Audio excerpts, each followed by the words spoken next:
Dear students, आज हम पढ़ने जा रहे हैं straight line, motion in a straight line. तो इसमें जो पहली चीज़ हम देखेंगे कि डिस्टेंस क्या होती है। तो ये एक्चुअल में क्या छोटी क्लास मैंने लोग 9th क्लास में तुम पढ़ चुके हो, तो उसी को मैं रिपीट कर रहा हूँ कि जो डिस्टेंस होती है, total path length of an object is called distance.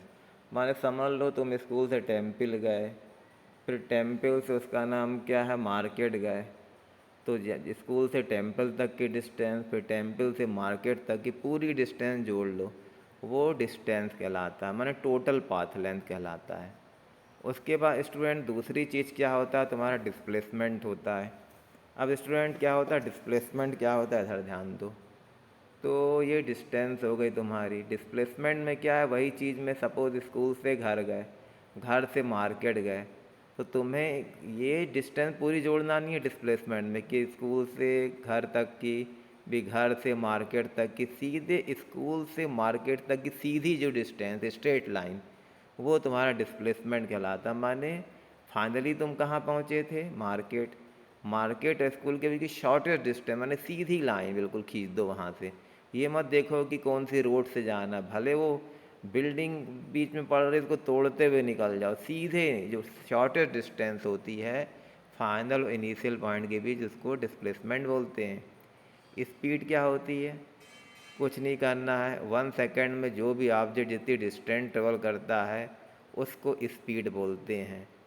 अच्छा, वेलोसिटी अगर आएगा तो distance travelled by object in 1 second in a particular direction is called velocity कहलाती है। माने वेलोसिटी में डायरेक्शन भी जोड़ दो स्पीड के डेफिनीशन में तो वेलोसिटी हो जाती है। उसके बाद आता है यूनिफॉर्म मोशन। अच्छा, आप अगर ऑब्जेक्ट को equal distance equal interval of time में ट्रेवल करता है तो उसका मोशन यूनिफॉर्म मोशन कहलाता है। यूनिफॉर्म मोशन क्या कहलाता है, when object covers equal distance in equal interval of time then its motion is called uniform motion. वो मोशन क्या कहलाता है, यूनिफॉर्म मोशन कहलाता है। अब यहाँ ध्यान दो स्टूडेंट, एक ग्राफ ड्रा किया, किसके बीच खींचा गया, देखो डिस्टेंस टाइम ग्राफ खींचा गया है। तो ये जो ग्राफ हमने खींचा डिस्टेंस और टाइम के बीच, स्टूडेंट देख रहे होगे ये स्ट्रेट लाइन है। माने जो नेचर कैसा होता है यूनिफॉर्म ग्राफ मोशन का, स्ट्रेट लाइन आता है। नॉन यूनिफॉर्म स्पीड मीन्स अगर body equal interval of time में अनइक्वल डिस्टेंस ट्रेवल करती है तो उसकी स्पीड क्या कहलाती है, नॉन यूनिफॉर्म या मोशन नॉन यूनिफॉर्म कहलाता है। एवरेज स्पीड क्या होती है, तो total distance upon total time का रेशियो एवरेज स्पीड कहलाता है। तो एवरेज स्पीड क्या हो गई, it is ratio of total distance travelled upon total time हो गया। इंस्टेंटेनियस स्पीड क्या होती है, speed at a particular time is called instantaneous speed. Velocity तो तुम्हें पहले ही बता दिया हूँ। Uniform velocity, equal distance in equal interval of time in a particular direction is called uniform velocity. अगर बॉडी इक्वल डिस्टेंस ट्रेवल कर रही है इक्वल इंटरवल ऑफ टाइम में किसी पर्टिकुलर डायरेक्शन में, तो जो उसकी वेलोसिटी रहती है वो क्या कहलाती है, यूनिफॉर्म वेलोसिटी कहलाती है। उसके बाद आता है non uniform velocity. A body travels unequal distance in equal interval of time its speed is called non uniform velocity, sorry. तो अगर किसी डायरेक्शन में इक्वल टाइम में अनइक्वल डिस्टेंस बॉडी ट्रेवल करती है तो उसकी वेलोसिटी क्या कहलाती, नॉन यूनिफॉर्म वेलोसिटी कहलाती। तो ये ज़्यादा मैं डेप्थ में नहीं गया क्योंकि 9th में वैसे आता भी नहीं है 11th क्लास में। मेन हमारे यहाँ से है जो देख रहे हो इक्वेशन ऑफ मोशन, वो भी तुम्हें प्रूव करना है कैलकुलस मेथड से। तो देखो स्टूडेंट ध्यान दो, 3 मोशन होते हैं, तुम पहले ही छोटी क्लास में पढ़ चुके हो 9th में।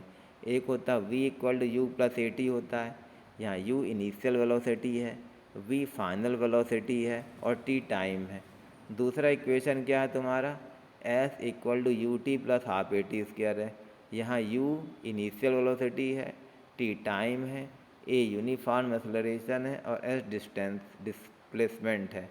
और यहाँ थर्ड इक्वेशन ऑफ मोशन क्या होता है, v square minus v square equal to u square plus 2s। यहाँ पहले ही बता दिया, यू इनिशियल वेलोसिटी को रिप्रेजेंट करता है, वी फाइनल वेलोसिटी को, ए एक्सेलरेशन, और एस किसको रिप्रेजेंट करता है, डिस्प्लेसमेंट को। तो ये 3 इक्वेशन ऑफ मोशन हमारे स्टूडेंट्स हैं।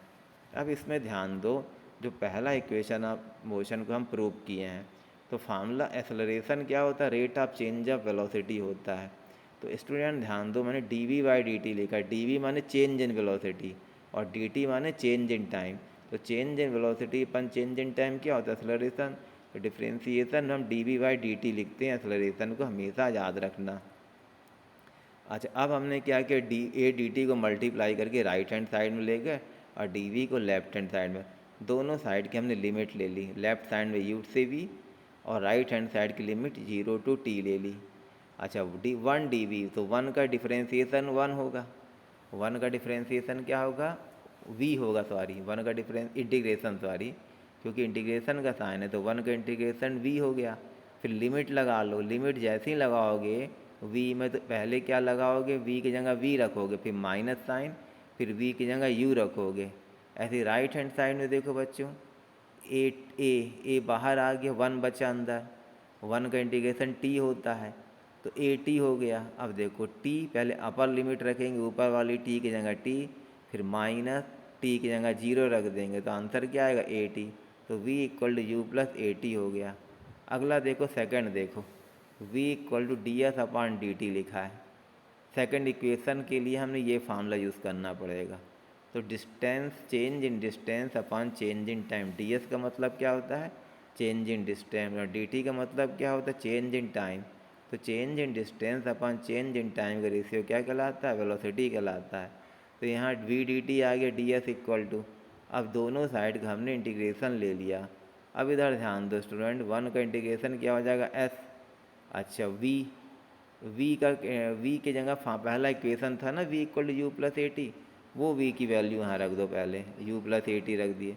अब दोनों का सेपरेटली इंटीग्रेशन ले लिया, तो यू का 0 to 2 यू टी और plus 0 into T A T ले लिया डी टी।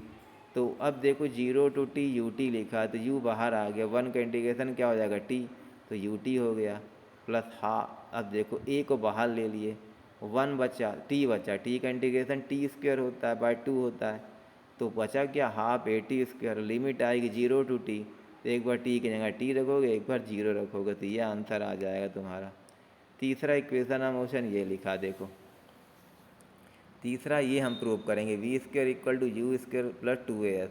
अब इधर ध्यान दो, क्या होता है, एक्सेलरेशन क्या होता है, a d v by d t होता है। एक्सेलरेशन ए किसके बराबर होता है, d v by d t के पहले इक्वेशन हम देख चुके। अच्छा, दोनों साइड को डी एस से मल्टीप्लाई कर दो और डिवाइड कर दो, तो डी एस कट जाएगा, तो d v by d t आएगा, कोई फ़र्क नहीं पड़ रहा है।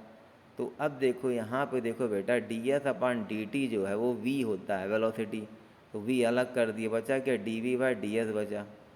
अच्छा, अब दोनों साइड का इंटीग्रेशन ले लिया, 0 to s ले लिया, और राइट हैंड साइड का क्या ले लिया, यू टू वी ले लिया। तो अब देखो, वन ए को बाहर ले लो, कांस्टेंट है, वन का इंटीग्रेशन एस हो जाएगा, तो टोटल ए एस, और लिमिट, अपर लिमिट पहले एस की जगह एस रखोगे, फिर 0 रखोगे माइनस करके, तो ए ब्रैकेट में एस माइनस एस की जगह 0 रख दो, तो S minus zero, S minus zero S होता, तो ए एस आ गया। ऐसे यहाँ देखो, v का इंटीग्रेशन क्या होता है, वी स्क्वायर बाय 2 होता है, v का इंटीग्रेशन क्या होता है, वी स्क्वायर बाय क्या होता है, 2 होता है। तो एक बार v की जगह v रखो, फिर माइनस v की जगह u रखो, तो क्या हो जाएगा, v square minus u square by 2। अब इसको सॉल्व कर लोगे, तो v square minus equal to u square plus 2as आ जाएगा। तो इस प्रकार हमने all the 3 equation of motion calculus method से सॉल्व किए। Thanks student for joining the class.